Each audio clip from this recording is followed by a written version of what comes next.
इस खबर के प्रायोजक हैं Ruchi Organics Limited and ISO certified company. नमस्कार दोस्तों, मैं पुष्पेंद्र शर्मा न्यूज़ फर्स्ट पर आपका स्वागत करता हूं। बातें तो बहुत हैं, जैसे कि लालू राबड़ी के सर्कुलर रोड स्थित बंगले में कोई तहखाना है, उस तहखाने में अरबों की संपत्ति या नकदी छुपी हुई है। ये चर्चा भी आज बहुत गर्म रही। लेकिन आज हम बात करेंगे कांग्रेस की। कांग्रेस में क्या क्या हो रहा है। कोई कहता है कि राहुल गांधी के बजाय प्रियंका को कमान दे देनी चाहिए, क्योंकि उनका जो कम्युनिकेशन का स्टाइल है वो राहुल से बेटर है। और किरण रिजिजू ने भी कहा कि वो एक्सेप्ट कर लेती हैं, उनसे बात करना अच्छा लगता है। उसके बाद वो मोदी जी के साथ चाय पीती हुई भी दिखी थी। तो जिससे ये बार बार ये माहौल बन रहा है कि साहब प्रियंका को आगे किया जाए। लेकिन कांग्रेस की मुश्किलें यही नहीं ख़त्म होती। कांग्रेस के जो दिग्गज हैं, जिनमें से एक है दिग्गी राजा, वो कब क्या बोल दें, जो जैसे कहते हैं ना बूमरैंग कर जाता है, तो उनके ज़्यादातर स्टेटमेंट ऐसे थे जो पार्टी को नुकसान पहुंचाते रहे। अब शशि थरूर के बाद वो भी फॉर्म में आते दिख रहे हैं। आज उन्होंने एक ऐसी हरकत की है जिसकी चर्चा हो रही है।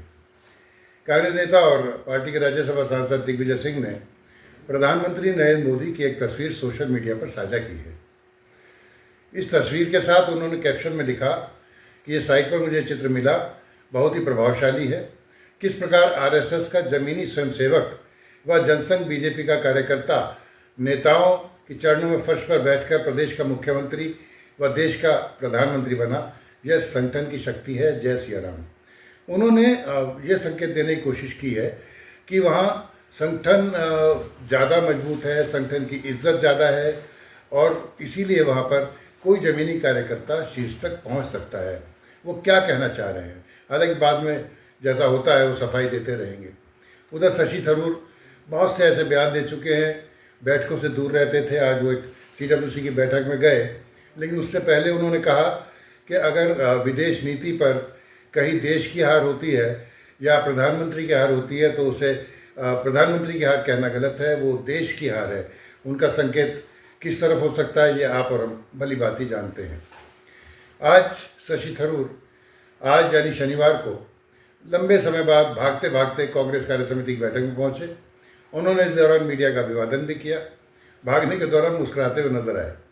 बता दें कि बीते कई महीनों से कांग्रेस की बैठक में शामिल नहीं हो रहे थे। इतना ही नहीं, कांग्रेस की लाइन के से हटकर बयानबाजी भी कर रहे थे।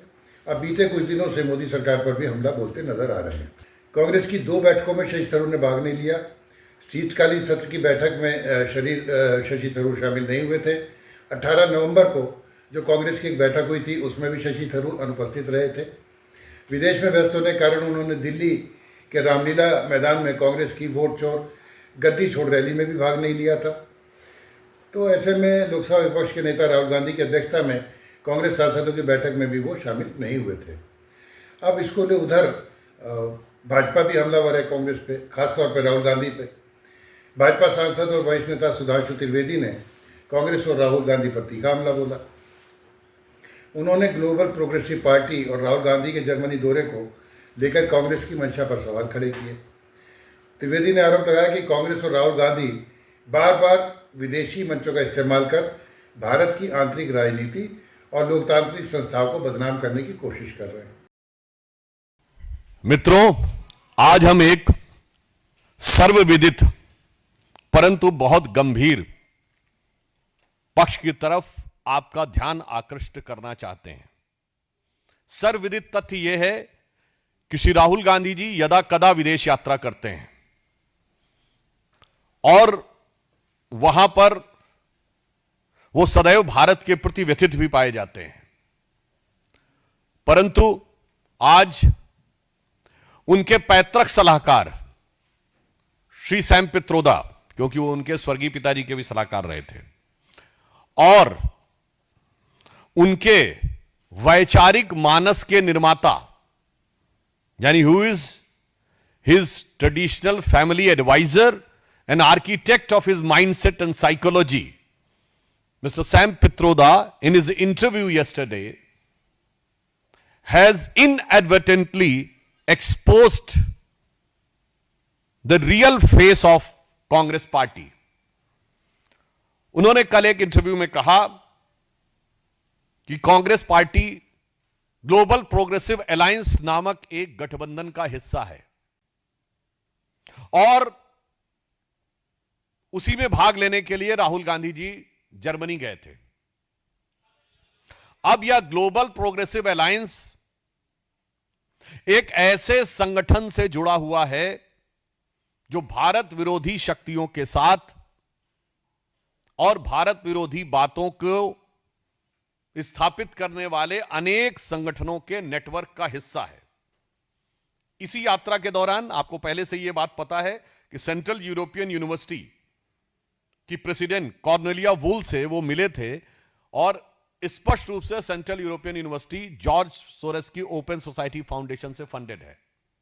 अब सैम पित्रोदा जी से जब यह पूछा जाता है कि ग्लोबल प्रोग्रेसिव अलायंस का क्या संबंध है कांग्रेस से, तो वो स्वयं रहस्योद्घाटन करते हैं कि राहुल गांधी जी उसके प्रेसिडियम हैं और सैम पित्रोदा उसके मेंबर, यानी राहुल गांधी जी उसके अध्यक्षीय समकक्ष हैं और सैम पित्रोदा उसके सदस्य हैं। और मजे की बात वो कहते हैं कि 110 कंट्रीज का डेमोक्रेसी का ये अलायंस है। मैं सैम पित्रोदा जी और कांग्रेस के तमाम वरिष्ठ लोगों से पूछना चाहता हूं, भाई साहब 110 कंट्री दुनिया में हैं कौन से जिनमें स्थायी लोकतंत्र है? मैं पूछना चाहता हूं। 190 देश कुल हैं जिसमें 57 मुस्लिम देश हैं, स्थायी लोकतंत्र किसी में नहीं, 57 या माइनस। इसके अलावा कम से कम 30-40 देश राजतंत्र हैं ऑफिशियली, उनको माइनस कर दीजिए तो संख्या 100 के नीचे आ जाती है। बाकी डिक्टेटर रिजीम है। तो वेस्टर्न वर्ल्ड को छोड़कर ईस्ट में अगर आप देखें तो ऑस्ट्रेलिया, न्यूजीलैंड, जापान और भारत के अलावा कोई स्थायी लोकतंत्र नहीं है। तो हालांकि आज कांग्रेस कार्य समिति की बैठक थी बहुत दिनों बाद, और इस विस्तारित बैठक में मल्लिकार्जुन खड़गे ने केंद्र मोदी सरकार पर अब तक का सबसे बड़ा हमला बोला। उन्होंने कहा कि देश आज एक ऐसे मोड़ पर खड़ा है जहां लोकतंत्र, संविधान और नागरिकों के मौलिक अधिकारों पर चारों तरफ से अभूतपूर्व संकट है। उन्होंने फिर दोहराया कि मौजूदा सरकार संस्थाओं की स्वतंत्रता को कमजोर कर रही है और लोकतांत्रिक मूल्यों को व्यवस्थित रूप से नुकसान पहुंचा रही है। खड़गे ने कहा कि कांग्रेस केवल सत्ता की राजनीति नहीं बल्कि संविधान और लोकतंत्र की रक्षा की लड़ाई लड़ रही है। मनरेगा को लेकर भी वहाँ पर उन्होंने बहुत कुछ कहा और ये कहा कि इसको लेकर बड़ा आंदोलन करा जाएगा। बैठक में संगठनात्मक ढांचे और पार्टी की आंतरिक मजबूती पर भी विस्तार से चर्चा हुई। खड़गे ने कहा कि कांग्रेस को बूथ स्तर से लेकर ब्लॉक, जिला, प्रदेश और राष्ट्रीय स्तर तक संगठन को नए सिरे से मजबूत करना होगा। आज की जो CWC की मीटिंग हुई, ये मीटिंग में हमने ये शपथ ग्रहण किया कि मनरेगा योजना को प्रमुख बिंदु बनाकर सारे देश में एक बहुत बड़ा आंदोलन करने का निर्णय लिया। और उस जो शपथ विधि में हमने 5 बिंदुओं पर अपनी बात रखी कि मैं पूरा पढ़ने से ये अच्छा होगा कि आपको सर्कुलेट किया जाएगा, तो ये अच्छा होगा। सर्कुलेट भी हो गया, हो जाएगा, कर देंगे तो एक बार हम शपथ लेते हैं कि भारतीय राष्ट्रीय कांग्रेस पार्टी अग्रणी भूमिका लेते हुए 5 जनवरी से मनरेगा बचाओ अभियान की शुरुआत करेगी। महात्मा गांधी राष्ट्रीय ग्रामीण रोजगार गारंटी अधिनियम मनरेगा का हर हाल में रक्षा करेंगे। मनरेगा कोई योजना नहीं बल्कि भारत के संविधान से मिला काम का अधिकार है। हम ये संकल्प लेते हैं कि ग्रामीण मजदूर के सम्मान, रोजगार, मजदूरी और समय पर भुगतान के अधिकार के लिए एकजुट होकर संघर्ष करेंगे। उन्होंने कार्यकर्ताओं का एकजुटता का आह्वान, जैसा कि किया जाता है, फिर से किया और आगे के चुनावों के लिए तैयार रहने का आह्वान भी किया। लेकिन क्या कांग्रेस में इस आह्वान से, इस अपीलों से कुछ हो जाएगा? या दिग्विजय कभी कुछ बोलेंगे, शशि थरूर कुछ बोलेंगे, राहुल गांधी अपने तेवर बरकरार रखेंगे और प्रियंका अपनी मुस्कान से विरोधियों का भी दिल जीतती रहेंगी। मिलेंगे एक नए वीडियो के साथ।